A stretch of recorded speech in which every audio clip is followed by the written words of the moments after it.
గంగే ఈ ఇంటి కోడలు.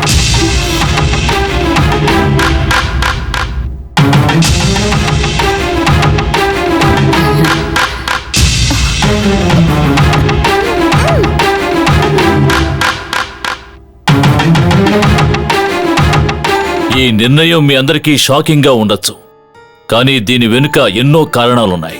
ఆ పిల్లని నీ కొడుకిచ్చి పెళ్లి చేయి. ఆ పిల్ల ఎవరైనా కావచ్చు, కానీ తన దగ్గర దైవశక్తి ఉంది.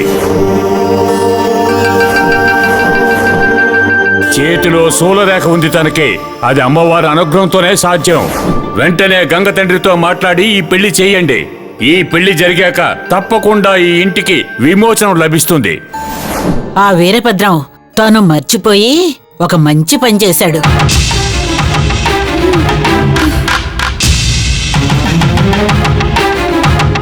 ఈ కుటుంబాన్ని కాపాడే శక్తి గంగకి ఉండటం వల్ల తనని అరుణికిచ్చి పెళ్లి చేయాలని నిర్ణయించుకున్నాను.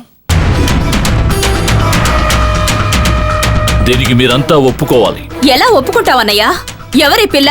ఈ ఇంట్లో పాచి పని చేసే పని మనిషి. దీని చేతిలో తాళాలు గుత్తి పెట్టేస్తారా? దానికి మేము ఒప్పుకుంటావా? గంగా పని మనిషి కాదు, ఈ ఇంట్లో ఒక్కర్తని నేను ఇదివరకే చెప్పాను. చూడండి, ఇంట్లో ఒక్కరి తండం వేరు, ఇంట్లో ఒకరితిగా చేసుకోవడం వేరు. ఎవరో దెయ్యాల్ని తరివే వీరభద్రం చెప్పాడని చెప్పి నా కూతుర్ని కాదని ఆ పని మనిషిని పెళ్లి చేస్తానంటున్నారే, ఇది మీకు న్యాయం అన్నయ్యా? నీ కూతురు బాగుండటం కోసమే నేను నిర్ణయం తీసుకున్నాను. అదేంటన్నయ్యా?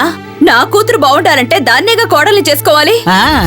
అలా ఇద్దరు అమ్మాయిల్ని కోడలిగా చేసుకోవాలనుకున్నందుకే మీరిద్దరూ వాడి మీద నిందలేస్తున్నారుగా. వీళ్ల పిల్ల ఇలా కావడానికి వీడే కారణం అంటూ ఇంకా ఆడిపోసుకుంటున్నారు. అందులో వీడి తప్పే ఉంది. నా గురించి తప్పుగా మాట్లాడటం వేళతో ఆగిపోవాలి, వేళతో నువ్వు కలిసిపోకూడదనే నేను నిర్ణయం తీసుకున్నాను. మీరు నన్ను మోసం చేస్తున్నారు. నేను నీకు మేలు చేయాలి అనుకుంటున్నాను. నువ్వు దాన్ని మోసం అని అనుకుంటే అందుకు నేను బాధ్యుని కాదు. నా కుటుంబంలో జరిగే శుభకార్యానికి అడ్డుపడాలని నువ్వు అనుకుంటే నువ్వు నా చెల్లెలివే కాదు.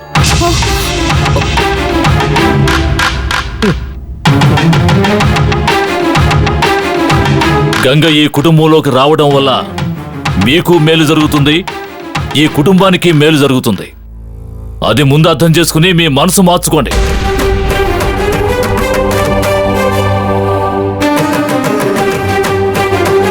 వచ్చే ముహూర్తంలోనే వివాహం.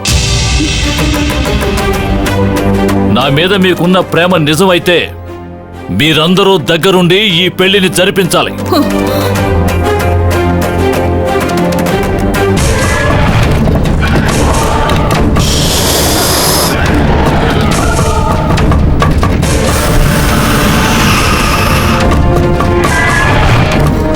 నా కూతురు ఉండాల్సిన స్థానంలో ఇదా?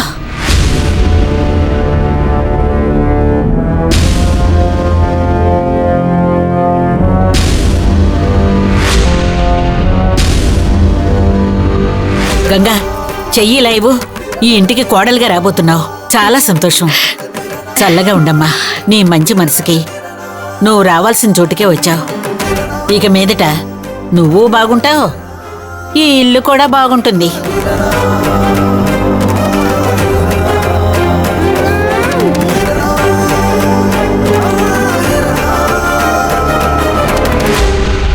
అరుణ్, ఇక నీకు ఇక్కడ పని లేదు, రారా.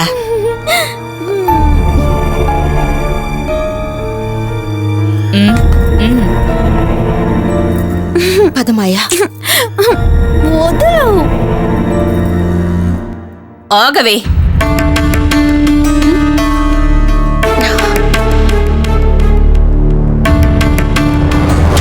నా కూతురు ఇంటి కోడలుగా రావడానికి నేను చెయ్యని ప్రయత్నాలే లేవు, కానీ ఏదీ ఫలించలేదు.